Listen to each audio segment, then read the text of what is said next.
Hi, today we'll be taking you through the paralyzed dogs at Earthlings. We have over 20 paralyzed dogs with us, and there are a lot of dogs who have recovered and gone back. But then there are dogs who are still under recovery, and there are dogs who cannot recover. There are different types of paralysis.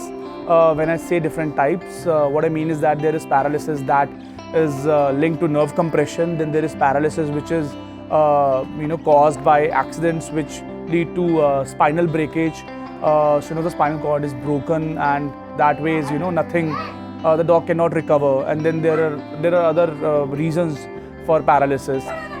We have had dogs for all the different kinds of reasons, and we will definitely take you through the dogs who are paralyzed and who are here. So what we do is we spend a lot of time taking care of them, because paralyzed dogs are prone to infections, prone to risks. Like they can rub off while they're walking, and before you could see, there are bed sores, there are injuries and stuff. There's a lot of loose sand here, there are minimal rocks and pebbles here, so that whenever they walk, they do not get any injuries. Then we ensure that we padded their legs such that whenever they walk, they do not get injuries, and gradually the skin got toughened, and then they stopped having these injuries. Now coming to therapy, it is not only about having paralyzed dogs, it's about ensuring that these paralyzed dogs also get treated well. So what we have done is that we basically follow a three-way approach. A three-way approach basically means that we go for extensive hydrotherapy sessions of dogs, and I'll definitely be taking you through the hydrotherapy sessions that we do. And once the hydrotherapy sessions is done, we go for lamp therapy and then extensive physiotherapy sessions. This ensures that whatever little we can get out of their muscular response, we get. So there's a specific reason why we do hydrotherapy sessions. There are dogs who are very overweight, so they don't respond too well to lamp therapy sessions and physiotherapy sessions. So what hydrotherapy does is that when you put them in the water, that because there's a lot of buoyancy, and they feel that they feel light. So as a result of that, they're able to balance themselves pretty well. Then there is a bit of temperature fluctuation that happens, because the water is pretty pleasing to the skin, so they feel good about it, and that's the reason that they try to walk and do not feel panic. Again, what we do is that we try to ensure that, because a lot of times what happens is that when there is paralysis, both the hind legs do not work, and the dog drags from behind. Very rarely does it happen that the dog drags from the front.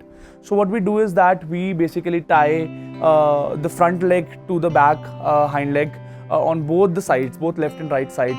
So when we put them in the water, the dog tries to walk, and when the dog tries to walk, or you can say swim, then because the legs are tied to each other, the hind legs also move a little. So as a result of that, dogs, the brain gets the response that the legs are moving, and then obviously they get into a habit of moving their limbs, which otherwise they've lost any response of. The biggest challenge that occurs when a dog gets paralyzed is that the dog loses muscle mass very quickly. So it is important that the dog does not undergo muscular atrophy, which means that the dog should know that he has bones, he has muscles, he should have nerve impulses, things like that.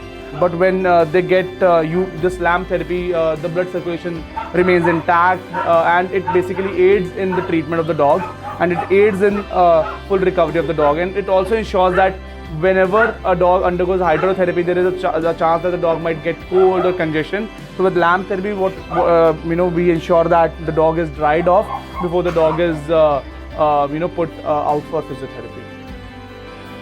So with physiotherapy is the last step of our exercise. Once the hydrotherapy is complete, then the lamp therapy is complete, and then we ensure that dogs are given physiotherapy. Physiotherapy basically ensures that when we give them support and when we put them on the ground, they're able to ground their feet, and they have that muscle movement, as a result of which they basically learn how to walk again and somehow balance themselves.